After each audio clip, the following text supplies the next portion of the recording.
Hello, welcome back to Black Book Stacks. I am your host, Hoshonda Sanders. Thank you to all of you new subscribers and for all of the existing ones. Great to see you again. I'm so excited that you're here. I wanted to talk to you about The Black Kids by Christina Hammonds Reed. And this comes out August 4th. It has been called a love letter to Los Angeles. I believe that it's like The Vanishing Half and that it's already been optioned to be a film, which I think is exciting. If it's true, I haven't actually confirmed that. So if you want to and you're so inclined, you should look out to see what that's all about. First of all, I'm in love with this cover. Can we just talk about it? I saw it only digitally, and then while I was reading it, and then I finally got the finished copy because I'm going to write a review about it. And these palm trees that are on fire, I love this detail, in part because essentially the book is set in 1992 in the wake of the Rodney King verdict. If you weren't around then, or you were too young to remember, the Rodney King case in 1992 revolved around police officers who were videotaped pretty much for the first time in American culture, beating up on Rodney King, who was just this guy. I think he was a trucker, essentially, that prompted some looting, an uprising, riots, as they were referred to then, that essentially made Los Angeles like this sort of modern day case study in racial unrest, in highlighting the police relationship to people of color and communities of color and policing them and brutalizing them. And so The Black Kids essentially follows this young girl, Ashley Bennett, who is, I believe, senior. I think she's a senior in high school.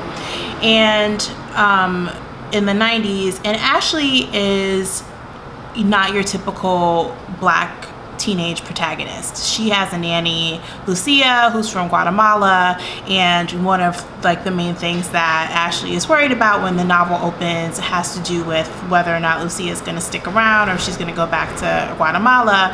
But Ashley is also dealing with sort of she has her main crew is made up of white people, so she has to navigate not just the issues that she faces as a Black woman or a Black girl coming of age in Los Angeles, who's not who doesn't have quote unquote street cred. She's not there was a time when people considered Black to be synonymous with poor, but she's not that. She doesn't fit into that category. Her parents have they're middle class. They have a certain amount of money. They can afford to send her to a private school. She's not a scholarship kid, and yet that comes with its own complications and weirdness, because you can find out in the book. I don't want to ruin it for you. I have a tendency to do that. I've been told by my best friend, because I was talking to her about another book, and she was like, don't tell me, I want to read it. So anyway, what I will tell you is that it's a fast read. It is about 362 pages, and you can tell very clearly that Christina has a deep knowledge and understanding of not just LA, but also the history of LA, because that comes across. And there's just this wealth of nuance about what it is to navigate not just being a teenager, but being a teenager who has to basically straddle worlds, where you basically have to be a student and also be a friend and you have these love interests that are complicated, that also transcend gender, they transcend race, they transcend class. And how do you do that, especially when your city's on fire, right? So it is really prescient, obviously, because of the times that we're living in and all the things that have been going on. I think it was interesting also to note that Latasha Harlins is also mentioned, and Latasha's story is often not told. So it was great to see Latasha Harlins pulled back from sort of the footnote of history. Latasha Harlins was, I think she was 15.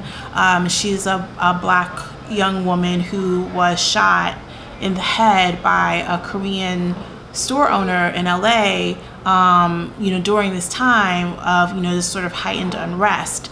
And so, it's a really small part of the book, kind of, comparatively speaking, but it's great to note little things like that because it shows, just the level of attention and attentiveness and detail, that, Christina Hammonds Reed took to put the book together. It's a really compelling story. It sort of makes room for multi-generational accountability or lack thereof as it relates to being engaged in activism or not. So yeah, I hope that you'll enjoy it as much as I did. Again, it's from Simon & Schuster. I believe it's coming out August 4th. I'm writing a review of it that I will put back in YouTube once it's published. But yeah, I think if you like YA, if you enjoy smart protagonists that don't necessarily make great choices, and you get to watch the train wreck and you're also kind of like, how are they going to dig themselves out of this one? This is also a good one for that. All right, I hope you enjoy it. Let me know in the comments if you're looking forward to it, if you end up reading it, what you think. We can also just fangirl over the cover together. That's cool too. And until next time, see you later.